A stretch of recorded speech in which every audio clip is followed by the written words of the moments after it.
Singereza, tuanze na klabu ya Young Africans ambapo jana walicheza mchezo dhidi ya KMC na kuweza kuibuka na ushindi wa magoli 4-1, lakini kuna baadhi ya wachambuzi wanasema kwamba Young Africans ni kama wamedrop kwa wachezaji, yani kila mchezaji anacheza kwa ubora wake. Wakamzungumzia kidogo Pacome Zouzoua ambaye huyo amesema kwamba hayupo kwa uwezo wake binafsi na kiwango chake ni kile kile. Wakarudi tena kwa Djigui Diarra ambaye ni goalkeeper, mlinda mlango wa klabu ya Young Africans. Ni kweli Young Africans sasa hivi kuchoka kwa hao wachezaji inasababishwa na kocha viungo? Nafikiri Yanga haijachoka kwa mchezaji mmoja, kwa kumesheni mmoja ambalo mimi naliona ni tatizo kwa Young Africans. Ni tatizo la kimuundo wa timu, namna ambavyo inatakiwa kushambulia, namna ambavyo inatakiwa kukaba. Hilo ndio tatizo ambalo naliona. Lakini kuhusiana na issue ya fitness, unajua timu isipocheza vizuri automatically utaona shida ya fitness kwa mchezaji mmoja. Lakini pia timu ikiwa haijafundishwa vizuri, kwa maana kimbinu haijasetiwa vizuri, lazima pia utaona shida ya fitness, kwa sababu kitakachokuja kuonekana ni uwezo wa mchezaji mmoja uwanjani. Na ukishaona timu anaonekana mchezaji mmoja uwanjani pasina kuona ile timu collectively ikicheza kwenye muundo ambao unaeleweka, automatically watu wengi watakimbilia kwenye nini? Utaiona sana kwamba kuna shida ya fitness, lazima uone hivyo.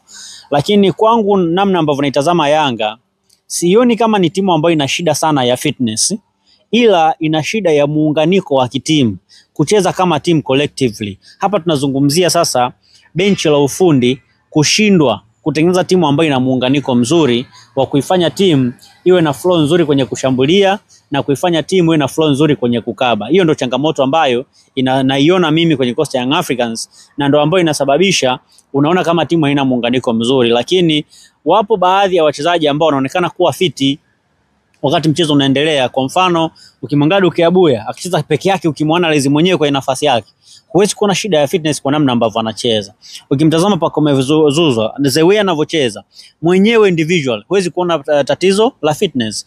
Ukimtazama mtu kama Mohamed Hussein Shabalala, namna ambavyo anacheza individual, huwezi kuona tatizo la fitness. Ukimtazama Dickson Job, the way anavyocheza individual, huwezi kuona tatizo la fitness. Kwa hiyo hii shida ya fitness inaonekana kwa sababu timu haichezi vizuri collectively. Lakini kama timu ingekuwa inacheza vizuri collectively, usingeona hii shida ya fitness kwa mchezaji mmoja wa Young Africans. Lakini naamini kwamba tunaona hiyo shida kwa sababu timu haichezi vizuri. Kwa hiyo tunaona tu ubora wa mchezaji mmoja. Ndio maana unaona hiyo changamoto inaonekana kwa kiasi kikubwa. Unajua kwenye mpira wachezaji wanatofautiana ubora. Kwa hiyo ubora wa Mohamed Hussein huwezi kulinganisha na ubora wa Duke Abuya, huwezi kulinganisha na ubora wa Mudathiri Yahaya, huwezi kulinganisha na ubora wa Dumbia. Sasa utofauti wa huo ubora, ikitokea timu haijaunganika vizuri, ndio unapelekea sasa fitness kwa mchezaji mmoja ionekane ni shida, kwa sababu kwa ubora wa Mohamed Hussein kuna vitu kwake haviwezi kuwa ni tatizo. Lakini kwa ubora wa Dumbia kuna vitu kwake vitaonekana ni tatizo. Kwa ubora wa Maxi Nzengeli kuna vitu kwake haviwezi kuonekana ni tatizo, lakini kuna vitu vitaonekana kwa mchezaji mwingine ni tatizo. Kwa hiyo lazima timu iwe disorganized. Kwa hiyo kwa namna yoyote ile, timu ikiwa icheze vizuri, lazima cha kwanza ambacho watu watakiclassify kwamba ni tatizo, watasema ni fitness. Ukumbuke hata Simba wakati iko chini ya kocha Hemed Suleiman Morocco, ule mchezo mmoja wa kimataifa, watu walikuja kusema kwamba wachezaji wa Simba hawana fitness. Lakini baada ya timu kuwa chini ya Matola kwenye mechi ya ligi, tatizo la fitness halikuzungumzwa hata mara moja.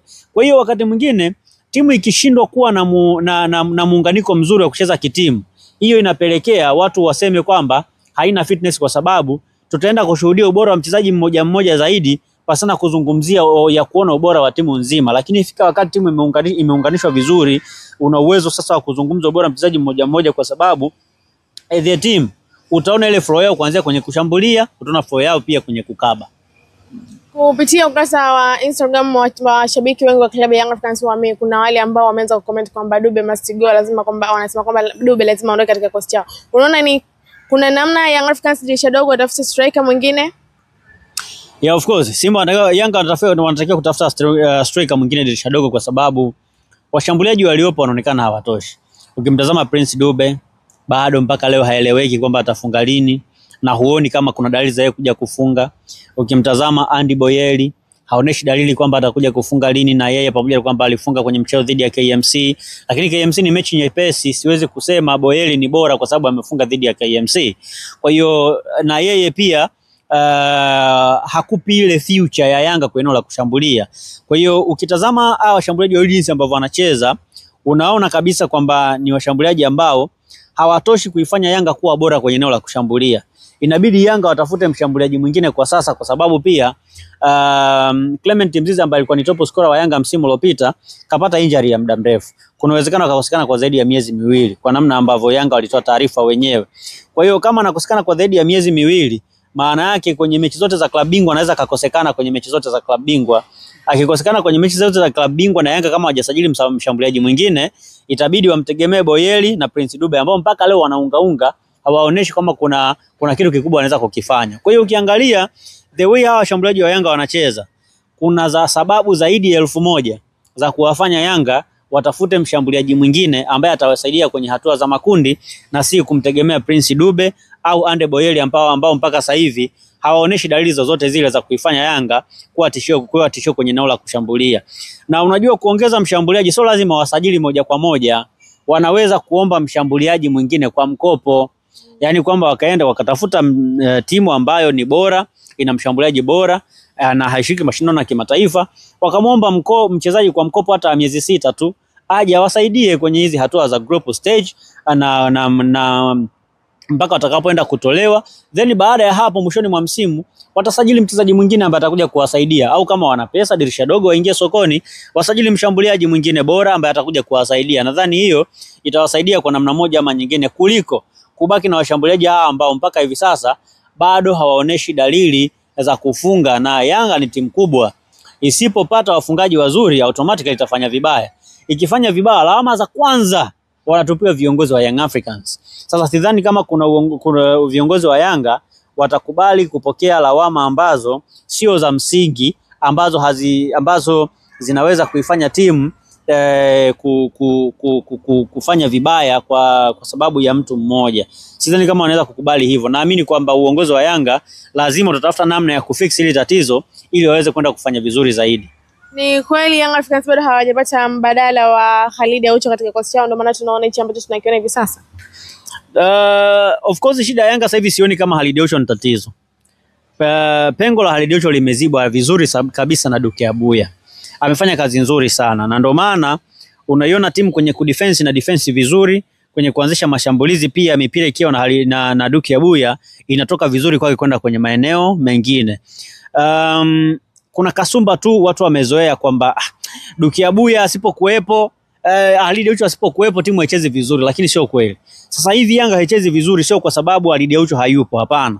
Ila Yanga haichezi vizuri kwa sababu mwalimu hajafanikiwa kuiunganisha timu ikacheza vizuri kwa pamoja. Lakini ikifika hatua ikawa na muunganiko mzuri, hutaona hiyo shida ambayo unaizungumza. Kwa hiyo Khalid Aucho kaondoka, lakini sasa hivi pengo lake halionekani. Ila sehemu ambao kunaonekana kuna pengo au kuna shida ni kwenye eneo la kushambulia na kwenye eneo la kiungo mkabaji kwenda mbele.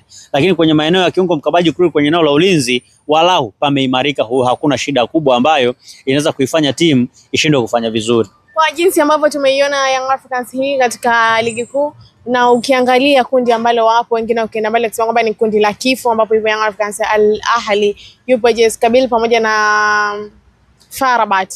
Kwa upande wako unaona kuna namna Young Africans anaweza katoboa katika kundi hili, au mambo ni magumu kama wengi wanavyodai, wachambuzi wengine wameenda mbele kusema kwamba Yanga wanaweza wasifike mbali katika hili kundi? Itakuwa ngumu Yanga kutoboa hatua ya makundi kwa sababu kwanza wapo kwenye kundi gumu sana, wako na timu ambazo ni bora sana, lakini pia pili Yanga hawachezi vizuri na hawaoneshi dalili za kuja kuunga kwa haraka zaidi kabla mechi za hatua ya makundi. Kwa hiyo inanipa mashaka kwamba kuna uwezekano mkubwa Yanga isifanye vizuri kwenye hatua za makundi, kutokana pia na kwamba hakuna muda mrefu wa kujiandaa na hizo mechi.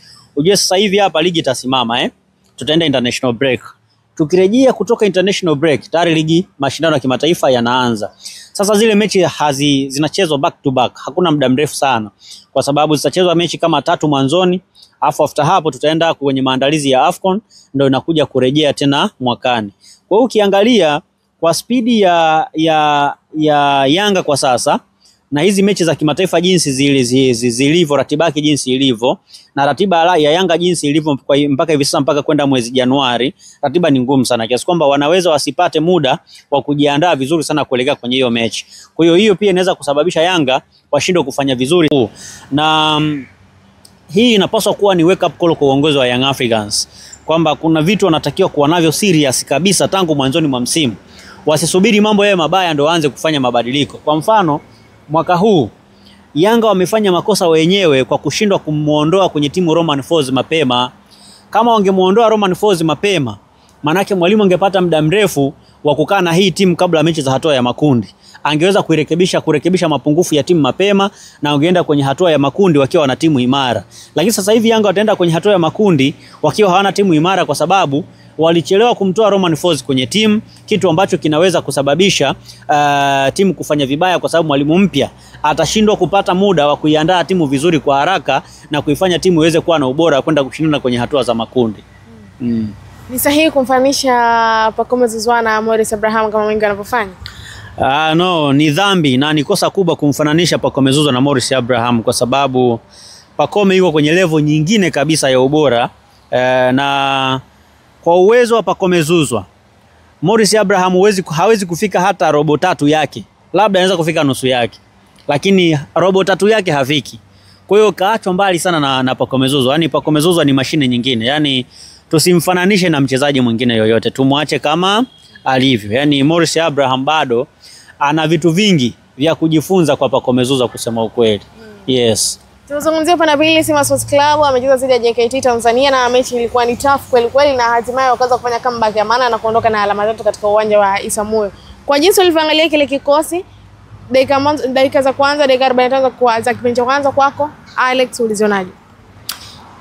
Kwa kweli Simba nao pia unajua wanasema ukiona mwenzako ananyolewa na za kwako tia maji. Yanga haijaimarika, tulikuwa tunaizungumza hapa, lakini Simba nao wana ugonjwa wao. Ugonjwa gani tena wale? Yani Simba nao hawajaimarika vizuri. Bado Simba wanahitaji muda zaidi kuitengeneza timu iwe bora kuliko kitu kingine chochote. Unajua nimeitazama Simba ikiwa chini ya Suleiman Matola na Simba ikiwa iko chini ya Pantev. Simba ya Suleiman Matola inacheza vizuri kuliko Simba ya Pantev. Na huo ndio ukweli. Na hakuna umetumia kigezo gani yale? Ukitazama tu timu inavyocheza, Simba ya Suleiman Matola inacheza vizuri kuliko Simba ya meneja Pantev. Sasa inawezekana Pantev anataka kuweka vitu vyake mapema pasina kusikilizana na Suleiman Matola, ndio maana timu inacheza hivi.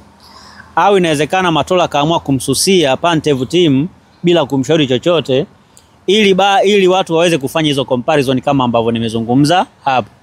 Lakini ukitazama the way ambavyo Simba inacheza sasa hivi na jinsi ambavyo Simba imecheza mechi mbili za kwanza ikiwa chini ya Suleiman Matola, utakuja kurealize kwamba Simba ya Suleiman Matola inacheza vizuri kuliko Simba hii ya sasa. Pantev ni mwalimu mzuri, lakini mwalimu mzuri kwenye kufanya substitution.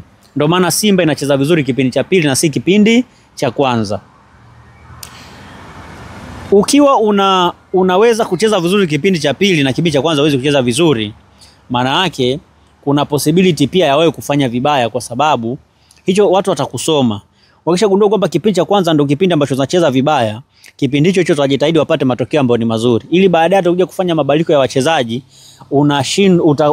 bado usiweze kufanya kubadili matokeo yale ambayo wale waliyapata kwenye kipindi cha kwanza. Sasa ukitazama Simba ya Pantev ni Simba nzuri sana ikicheza kwenye kipindi cha kwanza kuliko Simba ambayo inakuja kucheza kwenye kipindi cha pili. Kwa hiyo kwangu nafikiri Matola na Pantev wanapaswa kukaa chini na kuangalia namna gani ambavyo wanaweza kuifanya Simba iweze kucheza vizuri. Lakini ukitazama kwa sasa hivi kwenye mechi mbili za ligi ambazo Simba imesimamiwa na Suleiman Matola, Simba imecheza vizuri kuliko hizi mechi ambazo Simba imesimamiwa na mwalimu Pantev. Tumalize na hili, unaiona wapi klabu ya Simba katika michuano ya kimataifa ambapo group lao wapo Simba Sports Club, wapo Stade Malien, wapo na Esperance de Tunis pamoja na Petro de Luanda, hali ya kuwa tayari Simba ameshapewa asilimia nyingi kuvuka katika ile kundi? Tukisema Simba anapata ahueni ni kuwapa, tunasema ni kuwatia moyo. Lakini na mimi binafsi sioni sababu za kuwatia moyo mashabiki wa Simba kwamba kwenye kundi lepesi, wakati ukweli ni kwamba kwenye kundi gumu. Yaani kama lilivyo kundi la Yanga kuwa gumu, ndivyo ilivyo kwenye kundi la Simba pia ni gumu. Na Simba pia nao kuna possibility wanaweza wasiweze kufuzu kwenda hatua ya robo finali kwa sababu ya aina ya kundi ambalo wapo. Ukitazama kundi la Simba unaweza ukalizarau. Lakini kama unafuatilia mpira wa Afrika, huwezi kukaa na ukazarau kundi la Simba kwa sababu ni moja ya makundi magumu. Kwenye kundi la Simba kuna AS Tunis. Ni timu bora sana barani Afrika, ambao sidhani kama Simba anaweza kupata alama 6 kwenye huo mchezo. Possibility ya Simba kufungwa kwa mechi zote mbili na AS Tunis ni kubwa kuliko Simba kushinda mechi zote mbili dhidi ya AS Tunis au kushinda hata mechi moja dhidi ya AS Tunis. Possibility ya Simba kufungwa mchezo mmoja na Petro ni kitu ambacho ni possibility yake ni kubwa kuliko Simba kushinda mechi zote mbili dhidi ya AS Tunis. Kwa kifupi ni kwamba kwenye mechi ya Simba dhidi ya Petro, Simba ana uwezo wa kupata walau alama hii moja kwenye mchezo mmoja na akapoteza mchezo mmoja. Mchezo pekee ambao Simba ana possibility ya kuchukua alama zote ni mchezo dhidi ya Stade Malien. Hiyo anaweza kuchukua alama 6. Lakini kwenye mechi dhidi ya Petro de Luanda, lakini pia mechi dhidi ya AS Tunis, Simba hapa akijitahidi sana atapata alama 4. Atashinda mechi moja na kusara labda mechi moja. Lakini Simba ana possibility kubwa ya kufungwa na AS Tunis nyumbani na ugenini. Bado possibility ya Simba kufungwa na Petro nyumbani na ugenini pia ipo. Lakini pia Simba kumfunga Petro nyumbani inawezekana. Ndio maana nikasema kuna possibility hiyo. Lakini sioni kama Simba ana uwezo wa kumfunga Petro nyumbani na ugenini.